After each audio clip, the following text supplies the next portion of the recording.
இன்னைக்கு நிறைய பேர் என்ன பார்த்து பிரைஸ் லார்ட் சொல்றாங்க. எனக்கு நிறைய பேர் கார் திறந்து விடுறாங்க. நிறைய பேர் வாங்க வாங்க வாங்க அப்படின்னு கூப்பிடுறாங்க. நிறைய பேர் சாப்பிட்றதுக்கு ஆசையா கூப்பிடுறாங்க. எனக்கு இத்தனை வெரைட்டி சாப்பிட முடியாத அளவுக்கு சாப்பாடெல்லாம் செய்து வைத்தெல்லாம் கூப்பிடுறாங்க. ஆனா ஒரு நாள் நான் நினைச்சேன், என் பக்கத்துல வர்றதுக்கு கூட நிறைய பேர் வருத்தப்பட்டாங்க. அவங்களுக்கு அது பிடிக்கல.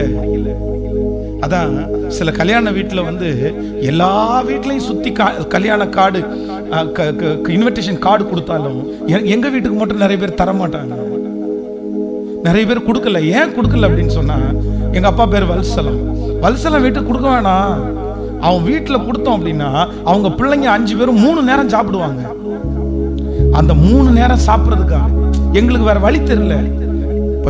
வறுமையினுடைய உச்சகட்டம், சாப்பாட்டுக்கு அவ்வளோ கஷ்டம். அதனால அந்த ஏரியாவில் ஏதாவது கல்யாணம் நடந்துச்சு அப்படின்னா கல்யாண வீட்டில் 1 நேரம் தான் எல்லாரும் சாப்பிடுவாங்க. ஆனா கல்யாணம் வந்தா எங்களுக்கு ரொம்ப சந்தோஷம். ஏன்னா 3 நேரம் சாப்பிடுவாங்க. ஒரு டைம் வந்துட்டு அடுத்த டைம் யாருக்கும் தெரியாம. ஸோ நிறைய பேர் வந்து அதை வந்து எங்க வீட்டில் கல்யாணத்துக்கு கூட வர வேணாம்னு நினைச்சவங்க. பார்த்தா கூட தூரம் போவாங்க, ஏதாவது உதவி கேட்டுருவோமோ அப்படின்னு தூரம் கேட்டாங்க.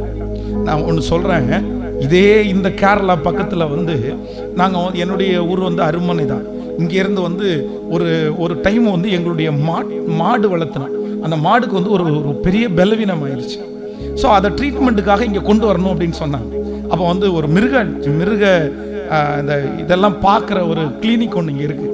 அப்போ ஒரு டாக்டர், நான் சின்ன வயசு 9th 8th ஸ்டாண்டர்ட் படிக்கிறேன், எனக்கு ரொம்ப நல்லா ஞாபகம் இருக்குது. அப்போ அவர் வந்து இந்த மாடை செக் பண்ணி முடிச்சுட்டு என்ன வந்து அவருடைய ரூமுக்குள்ளே அவர் கூப்பிட்டாரு. அவருடைய அந்த அந்த டாக்டர், வெட்னரி டாக்டர் கூப்பிட்டாரு. என்ன, நான் உள்ளே போன உடனே என்னுடைய உடம்புல நிறைய இடத்துல அவர் தொட்டாரு, வித்தியாசமாக தொட்டாரு எனக்கு. ஆனால் என்னதான் இருந்தாலும் 8th ஸ்டாண்டர்ட் படிக்கிறோம்ல, நமக்கு கொஞ்சம் உணர்வுகள் இருக்கும்ல, தெரியும்ல. சாதாரணமாக ஒருத்தர் நம்மளை கையை வைக்கிறதுக்கும் சிலர் வந்து தப்பாக நம்முடைய உடம்புல கை வைக்கிறதுக்கும் நம்ம வித்தியாசம் தெரியும்ல. அப்போ வந்து எனக்கு வந்து ஒரு மாதிரி கூச்சமாக இருக்குது, இல்லை இவர் வந்து சரியில்லை அப்படின்னு தோணுது.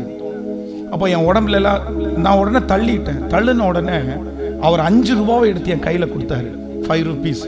இந்த ஏரியாவை எனக்கு மறக்கவே முடியாது. 5 ரூபாய் எடுத்து என் கையில் கொடுத்தாரு.